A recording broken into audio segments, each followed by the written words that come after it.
ඔන්න මම තවත් අලුත් PC build එකක් කරා. මේක මේ වෙනකොට RTX 30 series එකේ අපිට පාවිච්චි කරන්න පුළුවන් high end graphic card එක පාවිච්චි කරලා තමයි නිර්මාණය කරලා තියෙන්නේ. ඔයාලා මේ වෙනකොට දන්නවා ලෝකේ තියෙන ඕනෑම ගේම් එකක් ප්ලේ කරන්න පුළුවන්, ඕනෑම heavy software එකක් පාවිච්චි කරන්න පුළුවන්, editing වලට, streaming වලට, graphic design කරන්න මේ ඕනෑම දෙයක් කරන්න පුළුවන් විදිහට තමයි මේ PC build එක අපි නිර්මාණය කරලා තියෙන්නේ. ඔයාලට මතකද මම මීට කලින් කරපු Gigabyte PC build එක? මේකට සාමාන්‍යයෙන් අපිට ලක්ෂ 7ක් 8ක් විතර ගියානේ. නමුත් අද PC build එකේ මෙන්න මේ RTX 3090 Ti කියන graphic card එක විතරක් ලක්ෂ 10ක් විතර වෙනවා. එතකොට කලින් PC build එකේම ගාන අපි මේ graphic card එකට යට කරලා තමයි මේ PC build එක අරගෙන ඇවිල්ලා තියෙන්නේ. ඉතින් ගොඩක් අය ආසාවෙන් හිටියා මේ PC build එක මොන වගේද කියලා බලන්න. ඒ වගේම මේකෙන් games play කරනකොට ඒ experience එක කොහොමද කියලාත් බලන්න. ඒ වගේම මේ වෙනකොට තියෙන RTX 3090 එකට වඩා 3090 Ti එකේ තියෙන වෙනස්කම් මොනවද කියලාත් කතා කරන්න. විශේෂයෙන්ම අපි මේකට DDR5 RAM එකක් පාවිච්චි කරනවා. ඒ වගේම අලුත්ම processor එකක් පාවිච්චි කරනවා. ඉතින් ගොඩක් දේවල් අලුත් විදිහට වෙනස් විදිහට කරලා තියෙනවාට බලා ගන්න පුළුවන්. තවදුරටත් කතා කරගෙන නැතුව අද අපි බලන්න යන්නේ අලුතින්ම මම build කරපු මගේ පිටිපස්සේ තියෙන මේ Gigabyte PC build එක මොන වගේද කියලා.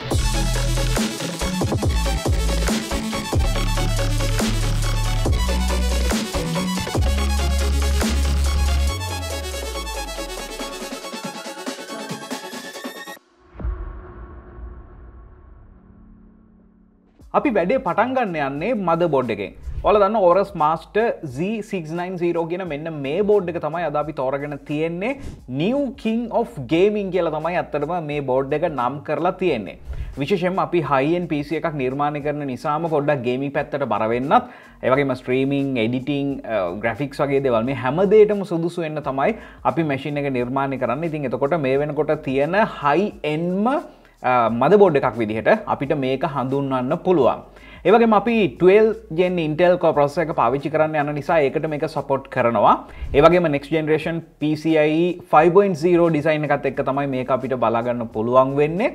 විශේෂයෙන්ම RGB Fusion 2.0 පහසුකමත් එක්ක dual channel unbuffered DDR5 RAM support කරන විදිහට තමයි මේ board එක නිර්මාණය කරලා තියෙන්නේ. එතකොට අපි අද ගහන්න සූදානම් වෙන්නේ DDR5 RAM තමයි.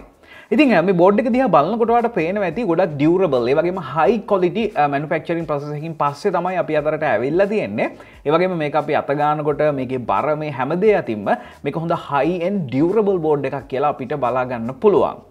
ඉතින් විශේෂයෙන්ම මේකෙදිත් අපිට advanced thermal design එකක් මේගොල්ලෝ යොදලා තියෙනවා. nano carbon, ඒ වගේම direct touch heat pipes, thermal conductivity pad එක, ඒ වගේම copper PCB එක, nano carbon aluminum backplate එක, මෙන්න මේ වගේ හැම දෙයකින්ම සමන්විත වෙලා තමයි මේ board එක අපිට බලා ගන්න පුළුවන් වෙන්නේ. විශේෂයෙන්ම ඔයාලා දන්නවා මේකෙදි ports ගැන කතා කරනකොට මේ වෙනකොට තියෙන high end PC එකකට අවශ්‍ය හැම port එකක්ම වගේ අපිට මේකෙදි බලා ගන්න පුළුවන්. විශේෂයෙන්ම Wi-Fi 6E පහසුකම, Bluetooth 5 වගේ දේවල් වලට අදාළ antennas අපිට මේකෙදි බලා ගන්න පුළුවන්. මම කැමති විශේෂයෙන්ම Thunderbolt card එකේම connectors තියෙන එකට. විශේෂයෙන්ම මේකේ board එකේම smart fan controllers, ඒ වගේම multiple temperature sensors, high beat fan stop සහ noise detection වගේ features එක තමයි මේ board එක අපිට බලා ගන්න පුළුවන් වෙන්නේ. අද අපේ build එකට අපි පාවිච්චි කරන්නේ මේ වෙනකොට තියෙන Intel ලගේ high end processor එකක්. ඔයාලා දන්නවා Intel Core i9 12900K කියන මෙන්න මේ processor එක. විශේෂයෙන්ම මේ වගේ processor එකක් තෝරගන්නේ කවුද? විශේෂයෙන්ම ඔයා gaming වලට වගේ එනවා නම්, ඒ වගේම ඔයා උස්ම ගන්නවා වගේම ඔයාට වගේ computer එකේ frame rate එකත් බලපානවා නම් ඔයා අනිවාර්යෙන් මේ වගේ processor එකක් තෝරගන්නවා. ඒ වගේම ඔයාගේ PC එක build කරනකොට ඔයාට price එක ගැන කිසිම දෙයක් හිතන්න ඕනේ නැත්නම් ඔයා ඒත් තෝරගන්නේ මෙන්න මේ වගේ processor එකක්ම තමයි.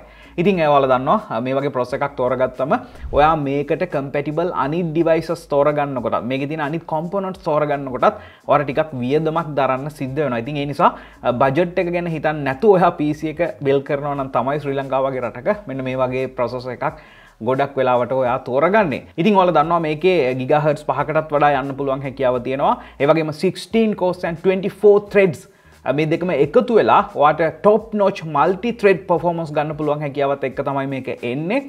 විශේෂයෙන්ම PCI Express 5.0 සහ 4.0 කියන දෙකම මේකට support කරනවා. අපි මේ වෙලාවේ DDR5 RAM එකක් ගහන්න යන නිසා ඒකටත් support කරනවා මෙන්න මේ අපි තෝරගත්ත processor එක.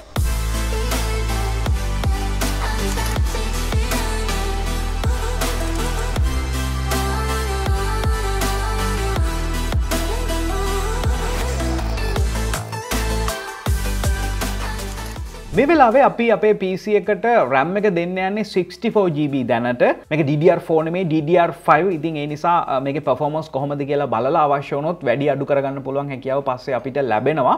ඔයාලා දන්නවා මේ DDR5 RAM එක මිලදී ගන්නකොටම මේකේ මෙගාහර්ට්ස් ගන්න 5200ක් විදිහට තමයි මේගොල්ලෝ මෙතන නම් කරලා තියෙන්නේ. ඉතින් සාමාන්‍ය DDR4 RAM එකක් අපි ප්ලග් කරලා වැඩ කරනවට වඩා හිතා ගන්නවත් බැරි ස්පීඩ් එකක් මෙතනදී අපිට ගන්න පුළුවන් කියලා ඔයාලට පැහැදිලිව බලා ගන්න පුළුවන් ඇති. ඔයාලා දන්නවා RAM එක කන්සියුම් වෙන්නේ මොන වැඩවලටද කියලා. ගොඩක් වෙලාවට ඔයා ගාව high end CPU එකක් තියෙනවා නම් ඒකට අවශ්‍ය data ඒ ස්පීඩ් එකෙන්ම දෙන්න නම් DDR5 high end මෙන්න මේ වගේ ගොඩක් fast වැඩ කරන්න පුළුවන් RAM එකකුත් අත්‍යවශ්‍ය වෙනවා. ඉතින් අපි මේ වගේ PC එකක් build කරන්නේ මම කලින් කීප සැරයක් කිව්වා වගේ gaming content creation මේ වගේ දේවල් වලට නිසාම. ඉතින් අන්න ඒකට match වෙන විදිහට තමයි අපි මේ RAMs ටික දැනට මේ විදිහට fix කරගත්තේ. දැනට අපි මේකේ main storage එක විදිහට AORUS Gen 4 SSD එකක් 1TB storage එකක් මේ විදිහට තෝරගෙන තියෙනවා. ඉතින් මේකෙදි තප්පරයට megabyte 5000 දක්වා තප්පරයකට read කරන්නත් තප්පරයට megabyte 4400 දක්වා write කරන්නත් පුළුවන් හැකියාව තියෙන විදිහට තමයි තෝරගෙන තියෙන්නේ. මේකෙදි අපි operating system එක run කරන්න විතරයි ඇත්තටම මේ SSD එක පාවිච්චි කරන්නේ. ඊට පස්සේ අපි ගොඩක් වෙලාවට storage එකට NAS එක හෝ වෙනම separate hard drive එකක් පාවිච්චි කරනවා.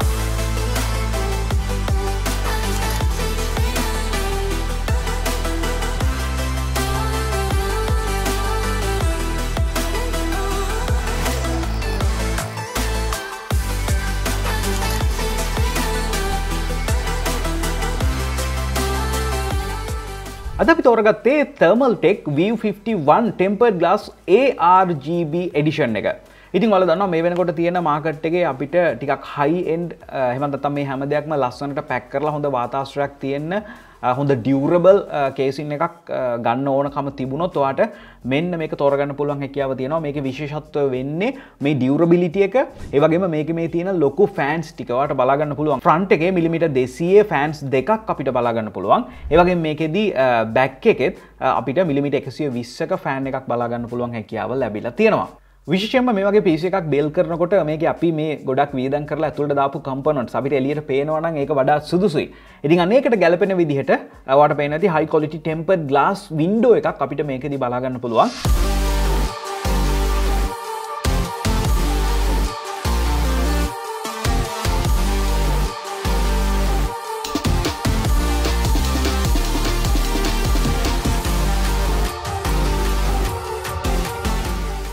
විශේෂයෙන්ම මේක ඇතුලේ අපිට කේබල් මැනේජ් කරන්න මේක ඇතුලේ තියෙන ස්පේස් එක මැනේජ් කරන්න පුළුවන් විදිහට ස්මාර්ට් විදිහට මැනේජ් කරන්න පුළුවන් වැඩ කෑලි ගණනාවක්ම අපිට මේක ඇතුලේදී බලා ගන්න පුළුවන්. විශේෂයෙන්ම අපිට vertical GPU එකක් mount කරන්න පුළුවන් හැකියාවත් මේක rotate කරන්න පුළුවන් හැකියාවත් ඒ වගේම ඔයාලා දන්නවා dust reduction feature එකක් අපිට මේකෙදි විශේෂයෙන්ම බලා ගන්න පුළුවන්. ඒ වගේම හොඳ air flow එකක් ඇතුළට එන්නත් හොඳ air flow එකක් එළියට යන්නත් පුළුවන් විදිහට මේක මේගොල්ලන් නිර්මාණය කරලා තියෙනවා. මේකේ side එකේ අපිට මෙන්න මෙතන power button එකත් ඊට අමතරව ඔයාලට පේනවා ඇති බෝඩ් එකෙන් එළියට ආපු ports ගණනාවකුත් මේකේ front එකේම අපිට බලා ගන්න පුළුවන් හැකියාව ලැබෙනවා. මේ වගේ powerful machine එකක් නිර්මාණය කරනකොට අපි මේකේ power box එක ගැනත් අනිවාර්යෙන් හිතන්න ඕනේ. ඔයාලට පේනවා ඇති අපි තෝරගෙන තියෙන්නේ SilverStone ST1200 PTS 1200 watt 80+ platinum fully modular power supply එකක්.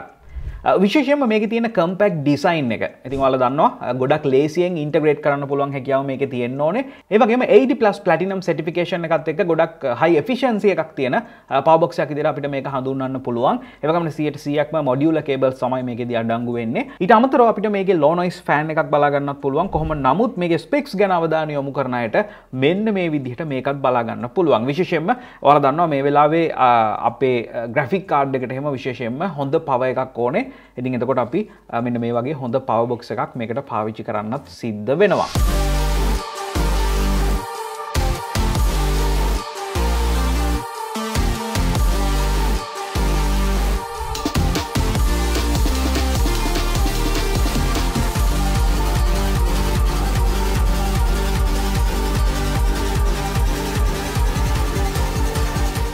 මේ තියෙන්නේ අපි තෝරගත්ත CPU cooler එක. මේක SilverStone PF360 ARGB CPU liquid cooler එක.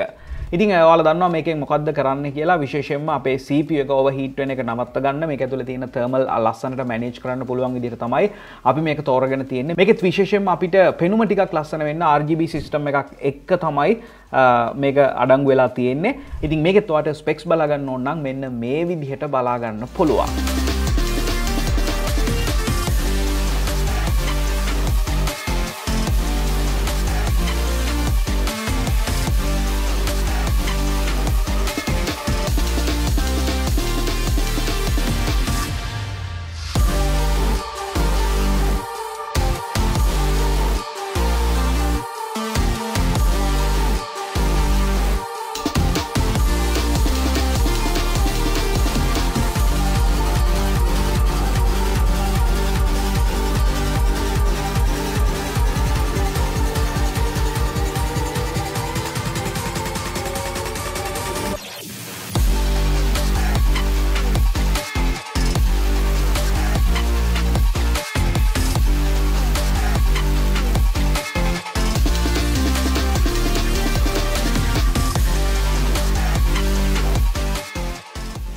ඔන්න හැමෝම බලාගෙන හිටපු මොහොත මේක තමයි RTX 3090 Ti Gaming OC 25GB graphic card එක. ඔයාලා දන්නවා Nvidia ලගේ Ampere architecture එකත් එක්ක තමයි අපිට මේ superior graphic card එක බලා ගන්න පුළුවන් වෙන්නේ. ඒ වගේම most realistic, ඒ වගේම immersive graphics මේ second generation ray tracing කියන technology එකත් එක්ක අපිට මේක හරහා ගන්න පුළුවන් හැකියාව ලැබෙනවා.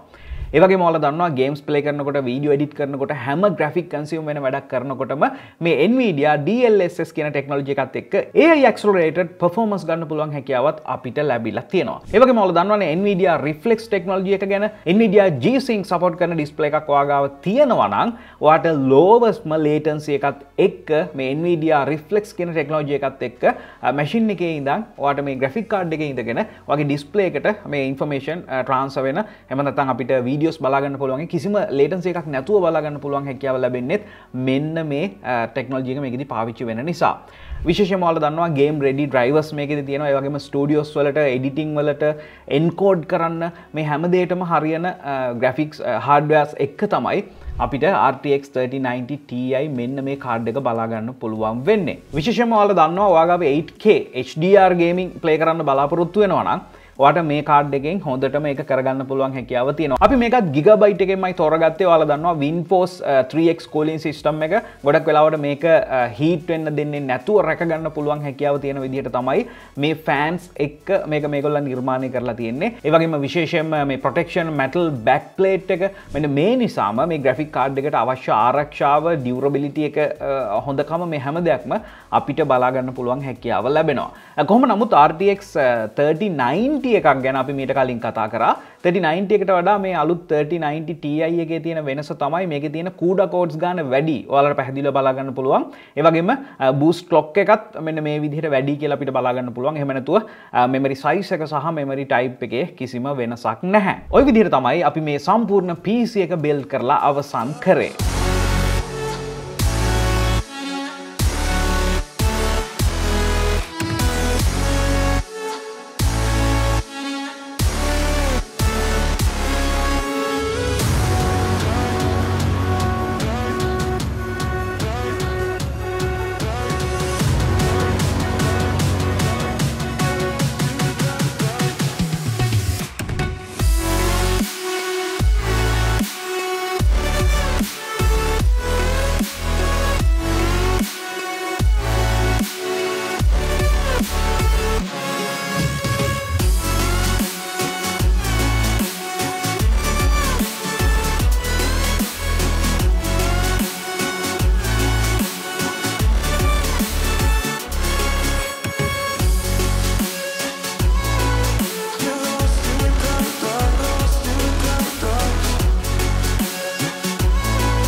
ඉතින් දැන් ඔයාලට අයිඩියා එකක් ගන්න පුළුවන් කොහොමද මගේ අනිත් PC වලින් මම අලුතින් හදපු මේ Gigabyte RTX 3090 Ti graphic card එකත් එක්ක තියෙන අලුත්ම latestම මේ තරම් powerful PC එක මොන වගේද කියලා අයිඩියා එකක් ගන්න.